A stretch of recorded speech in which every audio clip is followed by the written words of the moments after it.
Want to get some more analysis now from Behnam Ben Taleblu, who is the senior Iran analyst for the Foundation for Defense of Democracies. Behnam, thank you for being with us.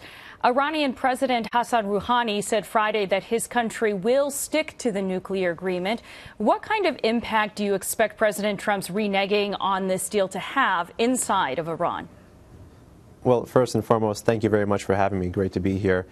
But I would just respectfully reframe that a little bit. I don't see decertification as akin to reframing or worse, a withdrawal, like some different media outlets have made it out to be, or worse, some Iranian or European and Russian media outlets. Rather, decertification in the U.S. context is the first step to actually attempting to fix the accord.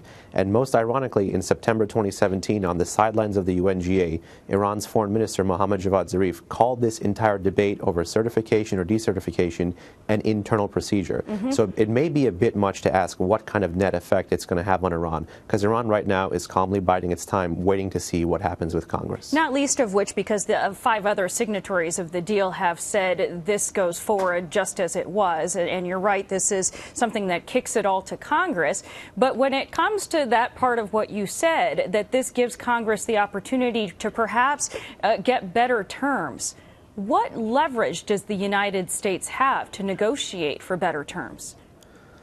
Well, right now, when President Trump actually framed his discussion of Iran's compliance or adherence to portions of the nuclear deal, he actually framed it as part of a larger strategic context, because over the last 16 years in Washington, on a bipartisan basis, the nuclear threat was seen as isolated from the rest of the larger regional strategic threats Tehran posed. President Trump turned that paradigm around and right-sized the nuclear threat as part of those regional threats.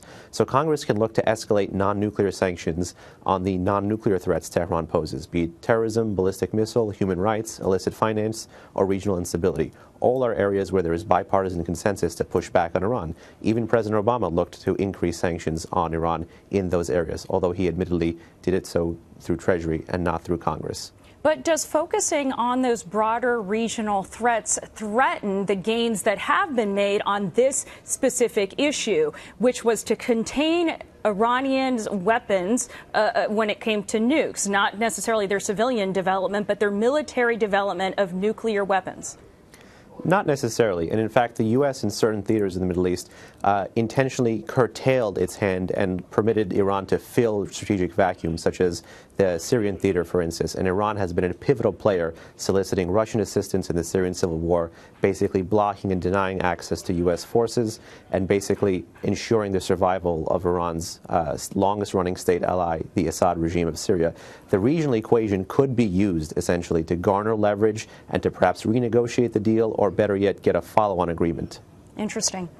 President Rouhani is seen, at least within Iran, as relatively moderate, but he also said he'd rebuff any attempts by the U.S. to curtail further development of Iran's defensive capabilities, vowing to strengthen them, including missile development if need be. What do you make of that response from Rouhani?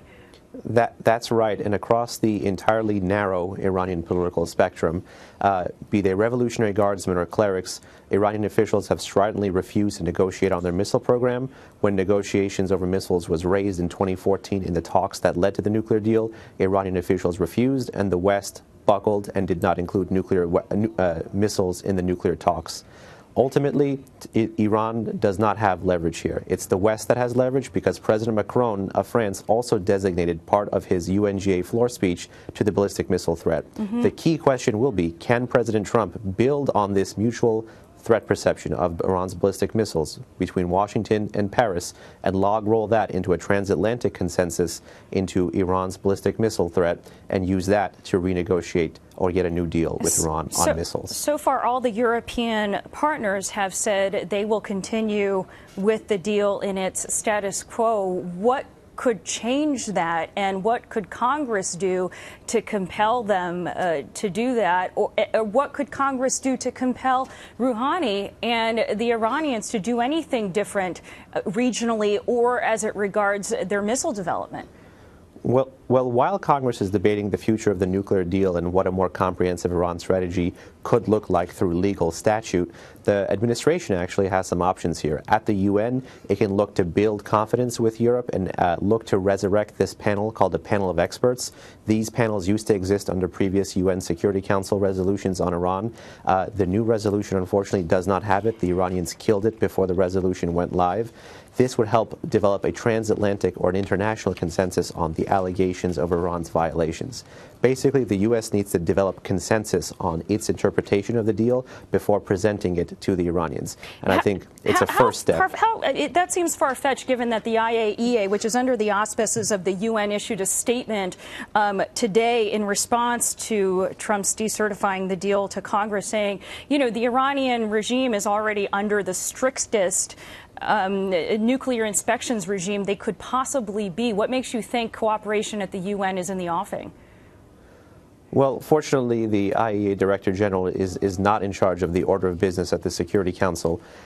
What is likely going to impede the creation of this panel of experts could be Iran trying to get Russia or China to block its creation. It depends, again, how the U.S. frames the issue. But with respect to the IAEA Director's comments more generally, at the foundation where I work, there is the former Director General of Safeguards, Ali Heinen, and he's actually rebutted this measure because you can look at the longest number of man-hours in a country or the longest hours of simple inspections. And sometimes if you have used a different measure, Japan could be one of the more inspected countries. So it really remains to be seen in what measure you take for the longest number of man-hours of inspections. All right, Behnam Ben Taleblu. We appreciate you sharing your perspective with us. We really do. Thank you.